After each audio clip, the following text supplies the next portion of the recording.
Okay. Hello, YouTube. I'm back for podcast number 3. Although I call it pod 2 because, I started from number 0. It's 012, but this is the third one. So let's not get a bit confused with that. So the last time I talked about, I've been talking about my early YouTube years, mainly from around 2007 or something, or 2008, and talking about all those users that inspired me.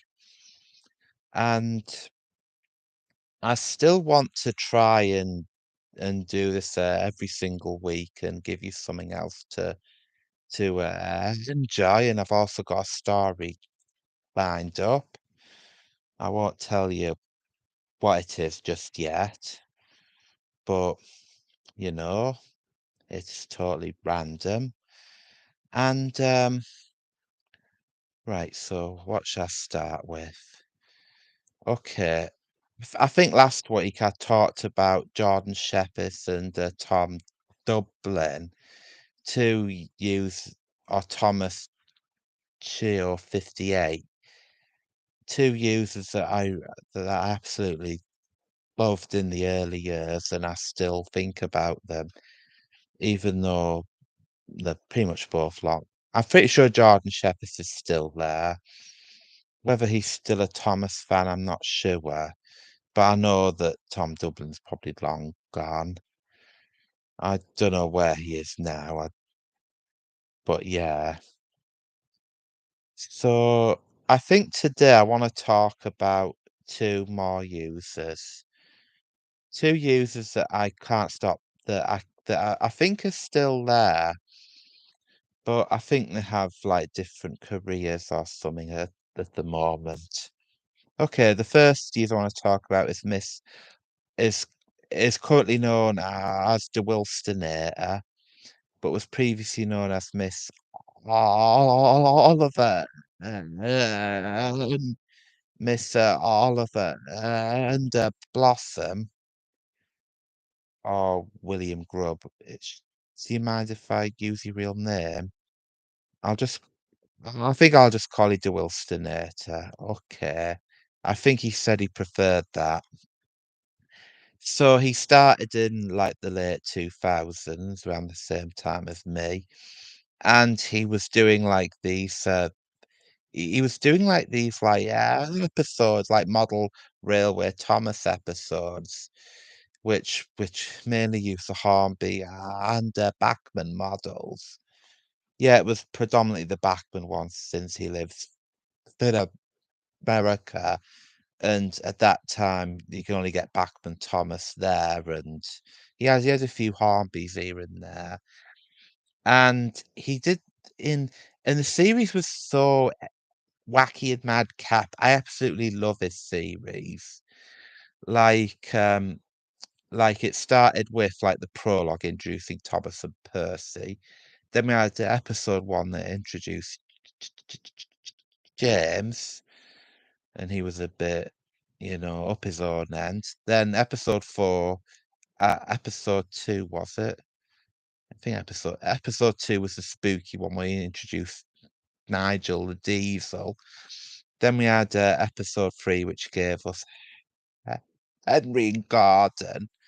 By the way, Nigel was his like Horsey character, where he had that weird computer voice. Cower before my blandness. The only thing I care for is that stupid voice the narrator gave you. It's not my fault. I was raised by a coffee biscuit. It's not what I wanted at all. Yeah, I'm sorry about that. I just think that was a bit hilarious. So he had this character, Nigel. Episode 3 introduced Henry and Gordon. The episode after that, I think episode 4 was that April Fool's thing, where they had that whole madcap thing where had been pranking the engines and Henry and Gordon get back at them. Well, Henry and Percy and Nigel got back at James and the episode after that, I think was Duck's introduction, And episode 6 was that one about I can't remember. It was just about Thomas. It's just Percy or Nigel or something. I'm not sure where. The episode after that was the grand fight where we had like James, Percy, and Duck having this big fight over this barbecue train, and it ends up with James and Percy having a not James and like Duck having a crash, and then it ends the episode where they go on this Abbott and Costello comedy routine. I not too familiar with them, but I'm guessing they're comedians from like the 1940s or 50s. I don't really know much about them. I think the sketch of Who's On First, I'm guessing it was a famous sketch, but I'm not that familiar with them.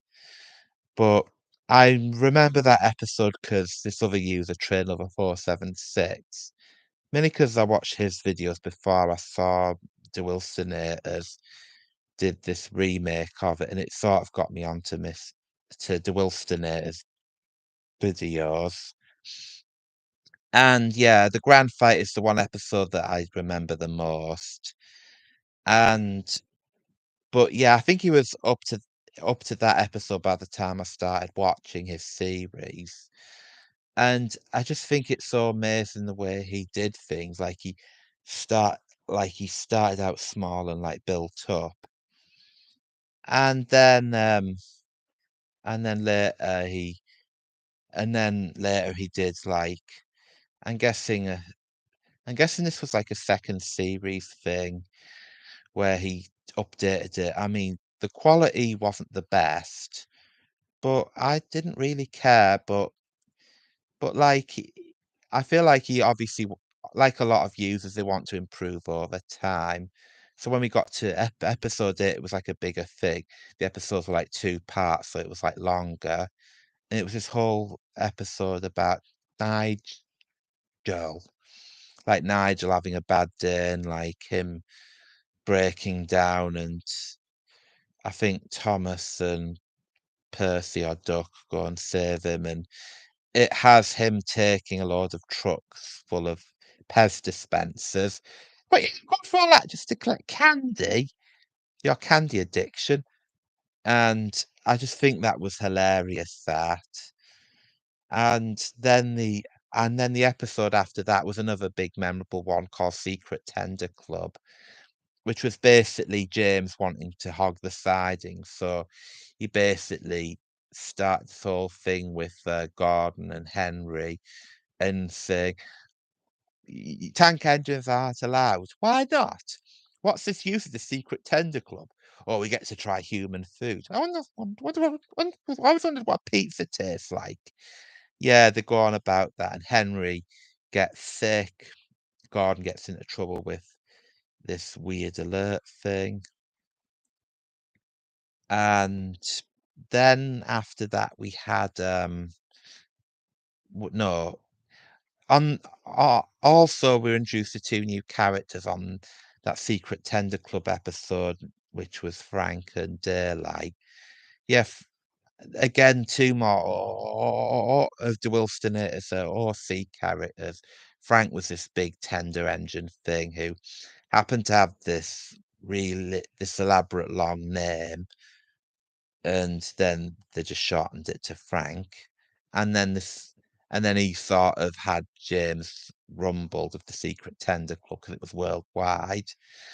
And then this other engine turned up, Daylight, who was another OC. He was basically a real life American engine. He was saying, I'm shutting down your club because your fake knockoff. The Secret Tender Club was meant to help underprivileged engines and that, but James's knockoff had a bad example for YouTube audiences. I just want the sardines to myself. And yeah, James got into a lot of trouble. Again, I really adore that episode. And that was it for 2007, I think. I think 2008 he resumed with I think it was episode 10, but sadly, the first part of that episode was no longer on the YouTube. I'm guessing because of copyright reasons, or I don't know, maybe it's hidden because of the stupid. I don't know. I wish I could have that full episode again. I don't know if he's still got it somewhere archived, but the episode was about Thomas and Daylight, and they're preparing for the Fat Controller's alleged birthday while he was away.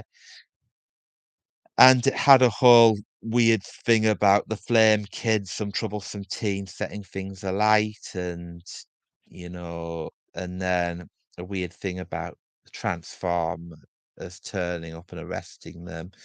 And then when the Fat Controller gets back with that the singing telegram guy, which turned out to be that like it's basically from the Ertl range. They had that that like that like cart thing and that man on this like pump trolley. He was like talking to the Fat Controller and saying, "Oh, a telegram. I have to sing it." "You're not singing it." "Oh, come on, I have a wife and kids to support. Let me sing it." "Sing it, or recommend you're fired."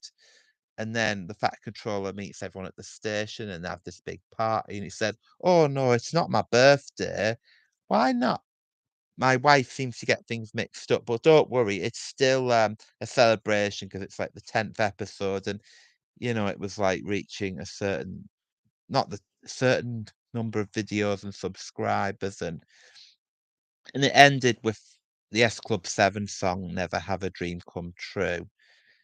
And after that, we had the episode about Toby because I'm guessing he got the Bachman Toby then, so he brought him into the show. And Toby was voiced by this user called Train Boy 7. I think he's I think he's still on YouTube. I'll have to talk about him later. And he was like, and I love that how Toby was going on about, yeah, like had that like hillbilly-esque sound to him, which suited him quite a lot. And the whole thing about Thomas being rude and Thomas gets into trouble and he has to pay for it pretty much for the rest of the series. And after that whole thing, after that episode, we have uh, actually we have an episode about Spencer's introduction and Gordon gets into trouble, and it's like pretty much a more elaborate, pretty much a remake of Gordon and Spencer, but extended a bit and with more. I did. It was basically bringing Spencer in, and the episode after that what was about. Oh, and I forgot Spencer was voiced by Smurfy Dan. A shout out to you again. And also the episode after that was about Temily, which was basically and I liked the way he portrayed Emily, like this new engine who was inexperienced and she was like young and she wanted to pull coaches, but the Fat Control didn't trust her, and James had a thing for her. They swapped jobs. They had this big crash. They had Cranky the Crane. He was voiced by someone called Rusty Red Scrap Iron. I think he was called Jivio. I'm not sure what he's called now, but he did a lot of videos. But yeah, like they had that whole crash thing. Emily was punished, and the episode. I think at that time they introduced. I think it might have been in the Toby introduction or the Spencer one. The previous two episodes introduced this all like the cutaway gag thing, which may have been inspired by Family Guy. Yeah, you need no introduction to that show. It's this basically Simpsons copy. Hmm. And the episode after that, which the Emily one was this, which was actually the final episode that he did thus far. Well, it was his final one after that, apart from a few shots and that, and I think a Halloween special and that unfinished crossover with Train Lover 476. That episode was about Thomas, Percy, and Toby thinking they were going to be replaced, and they misheard what the Fat Control was saying, and it was a hilarious madcap thing about them going around and trying to just blow up the Fat Controller, and also he was making cakes and it turned out wrong, and there was also that weird thing where the Fat Control got into his car and the car suddenly had eyes and that. And it's like it became sentient. And I think again that episode was again hilarious. And it ended with Thomas Percy and Toby getting into trouble. And that was more or less his series. And like I said, there was other things like the spin-off, that the Halloween special. I can't remember that. There was one about there was there was I think a few shorts here and there, and there was a Christmas. I'm not sure if there was a Christmas, but there was that unfinished crossover which he recently released on YouTube for his 10th anniversary, which it was nice to see, even though it was a big thing they planned, but it kind of fell apart. And also, the Wilsonator uploaded other things like he uploaded like these short videos of slideshows of some of like the Thomas characters. He also uploaded other things like he also did redubs of other projects like Train Lovers videos and even Train Boy 7 and Skull Productions. I think they're all right, but I think that his series is the best. And he also did these audio reviews of Series 16. But like but yeah, like but then somehow things went south for him because I learned because he did this big like goodbye video explaining about how he had problems with his family, like his mum, who sadly passed away not long ago, and how his dad was, uh, I can't remember. Maybe it's not nice to talk about. Let's say he had a lot of family issues and he couldn't continue. So my con my condolences to you, Wilston, for what you've been through and like your mum passing and your dad leaving and that. I don't know. He probably doesn't want me to talk about it, so I'll try and be a bit more like mindful of that.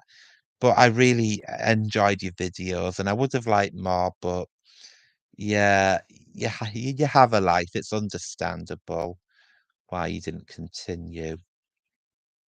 So the other user I'll talk about is what's his name again? Train Lover 476. I discovered him before I discovered the Wilstonator because I can remember seeing his video since 2006, and he did like videos of like the Tommy Trains engines or like the Play Rail Thomas engines, and it started out with him doing like like music videos of certain characters. And then he did like remakes of episodes. And then he did his own series starting in 2007. And it was similar to Miss Oliver and Blossom with the prologue and then started with episode one. And his episodes were okay, but I could never get fully into them, unlike the Wilstonators. I don't know, maybe because they were a bit more complicated, maybe because they were a bit wacky, or maybe because I don't know.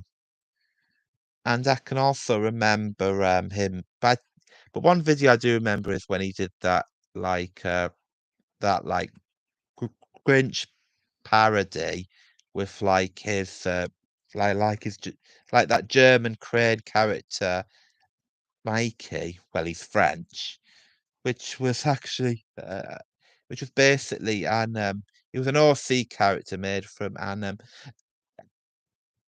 little cranky, but he had him at, I like the quarry, and he basically made it out like he was a Grinch character, and it was like him stealing presents, and I find it again, it's another episode I really like of his, and even though it's like it feels like a nice parody, and I think it's a good job.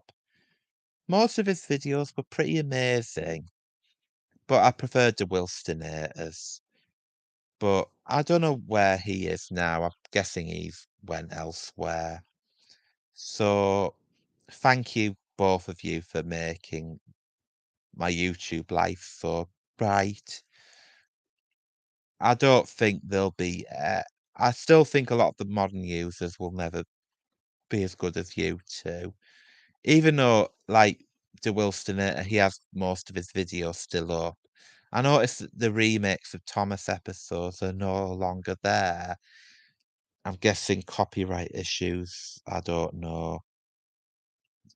So, okay, so I've mainly been talking about old days, but if people want me to talk about something or maybe what would you like me to do at this podcast again, I remind you leave a comment down below this vid- this video, and also I'll be posting links to my other social media platforms.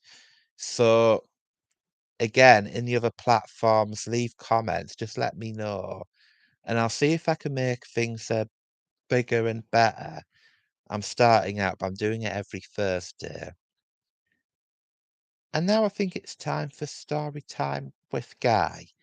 And today's random story is The Animals of Farthingwood, A New Home. And I collected these Animals of Farthingwood Buzz books as well as the Thomas ones. So let's read it. There's a nice little picture of the animals there. A New Home, written by Colin Dan, although the text was by someone called Risk. Okay.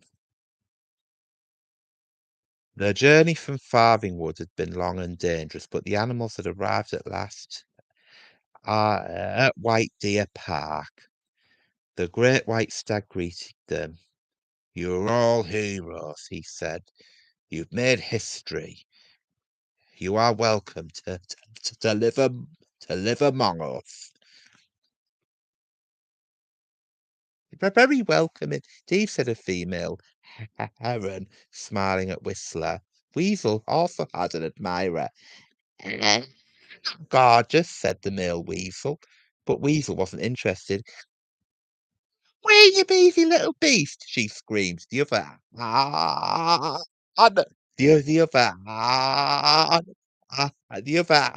animals laughed. But not everyone at White Deer Park was quite so friendly. "Who are they? Who do they think they are?" snarled Scarface, a ferocious blue fox. "This is my territory. I'm not sharing it." "Certainly not," sniffed Lady Blue, his mate. "Besides, the new animals are so common. Did you see those red foxes?" "Huh, nothing like exotic blue foxes. We'll have to teach them a lesson," said Scarface. Next day, Badger was looking for a new set in the park. This looks about right," he said. "What do you think you're doing?" said a loud voice. Badger jumped. "Uh, what's that? Who's there?" he said. "You're you're trespassing," Lady Blue told him. "You was asked by me before you move in anywhere. He's the boss around here." Soon Scarface and Lady Blue were bossing round the rest of the animals too. "He's not our leader," said a mother rabbit. "Scarface can't tell us what to do," the squirrels declared. "We need some advice," said Badger.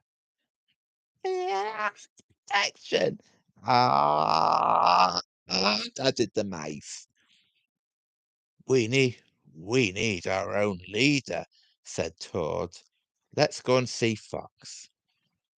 Fox and Vixen were settling comfortably into their new earth. Peace at last, sighed Fox. Our friends are fine on their own. We can relax now. What's all that noise? Said Vixen. Fox! We want Fox! Shouted voices from the Earth's entrance. Come out, Fox! You're our leader. We need you. Everyone started talking at once. Fox, we need your help, said Badger. Scarface and Lady Blue warned us of our Scarface and Lady Blue warned us off our land, cried Mole. I think I think they want to eat us, said Mrs. Vole with a shudder. All right, sighed Fox. I'll have a chat with the great white stag. The stag listened sympathetically. Perhaps your friends should have some of their own land where you can live peacefully and safe in safety, he suggested. I know, and where no other animal will hunt you. I'll mark out the area in the park, but I warn you. He looked at Fox gravely. Scarface won't like it. The great white stag kept his the great white stag kept his promise, and by the time winter approached, the farthing wood animals settled into their own section in the park. The squirrels collected nuts for their winter store. Ada slithered beneath a stone and settled down for a long winter sleep. So Ada slithered down a stone and settled down for a long winter sleep. It's time I went into hibernation too, said Toad, yawning as he hopped into a hole in the bank in the pond. See you in spring, mateys. The snow came early, and suddenly the food supply dwindled. We can't eat our friends, said Vixen. We'll have to hunt outside Farthingland, said Fox. But Scarface won't let us. They were both grow- they were they were both growing thin and weak.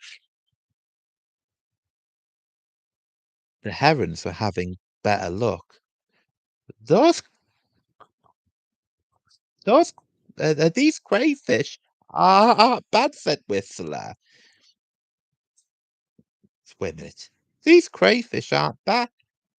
These crayfish aren't bad, said Whistler's new friend Speedy, cracking one open with her beak. Of course, I usually prefer fish, but at times like this, she talked on and on. Something eating. Someone's eating. Very good, said Badger, passing by. Hungry, Badger? Try one, said Whistler. Badger nibbled at a crayfish doubtfully. Rather fishy, he said. But better than nothing. Look here, Whistler, old chap. Fox and Vixen nearly starving. I don't suppose you could. To take them some crayfish? Of take them some crayfish? Of course, said Whistler. There's enough for all of us. There's enough for all of. There's enough for us all. Sorry. Right, bear with me. Fox and Vixen ate crayfish hungrily.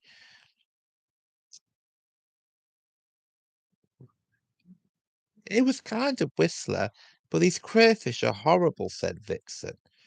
At least it's food, said Fox. I know, said Vixen. Vixen agreed. Still, what wouldn't I give for a plump little mouse? No chance of that, said Fox. Look over there. Scarface makes sure we don't set a foot outside the farthing land. Vixen trotted over to the blue foxes. Please listen to me, she said gently. When the stag gave us this land on to the farthing wood animals, he didn't mean for us to be prisoner here.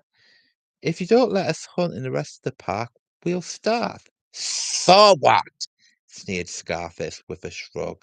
Stag may be the official leader in White Deer Park, but I've got the real power, and don't you forget it. No one could forget Scarface.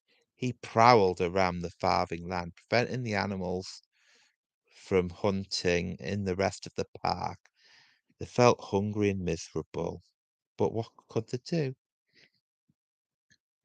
I want food, sobbed Weasel.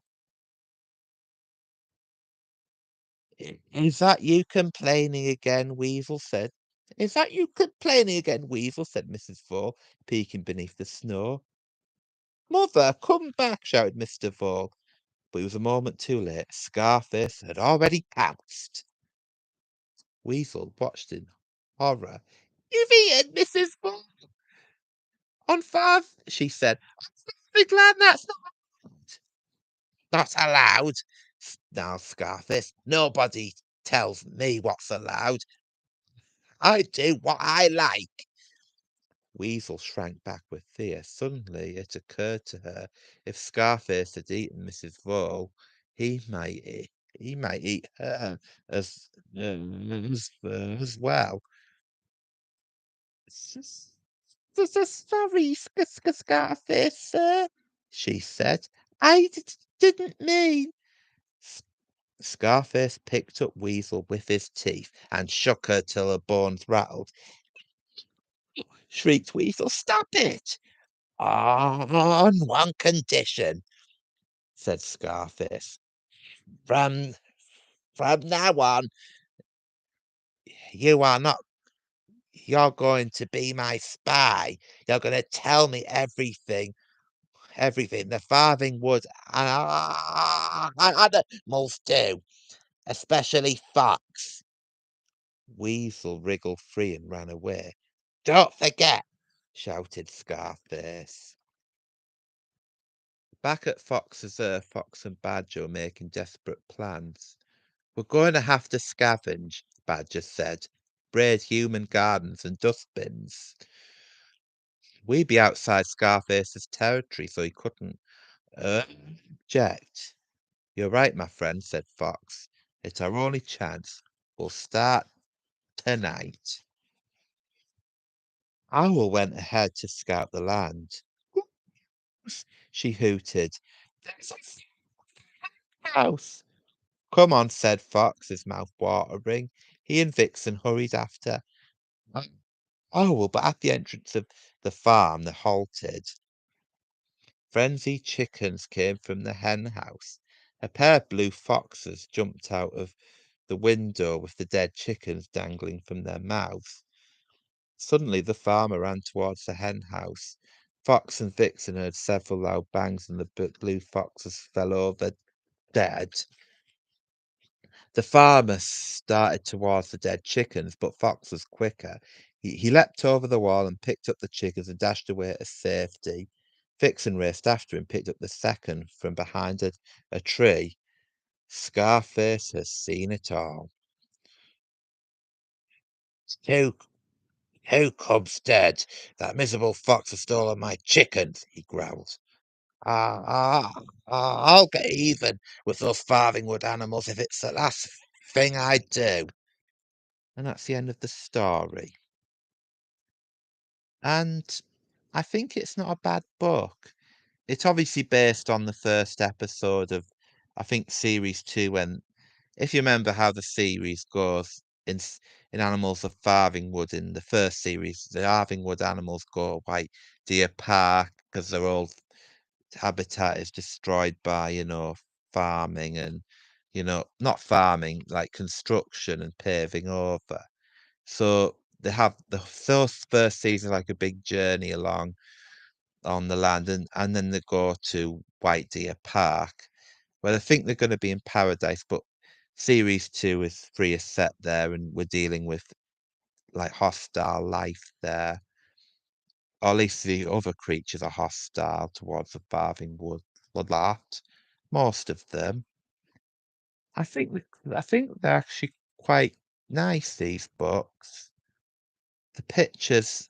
are pretty okay as well, even though they're not totally like they don't they're not as good as like the on-screen counterparts. I think the animation they did for that show is pretty amazing.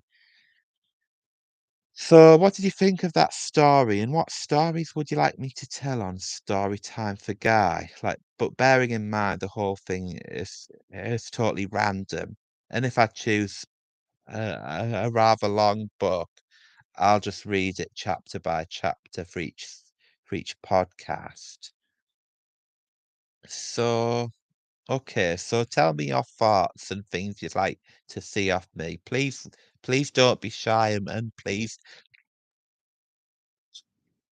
comment down below, comment in the other platforms that I post this on. Another podcast is over, so I'll see you all next Thursday and goodbye and thank you. And I'm signing out.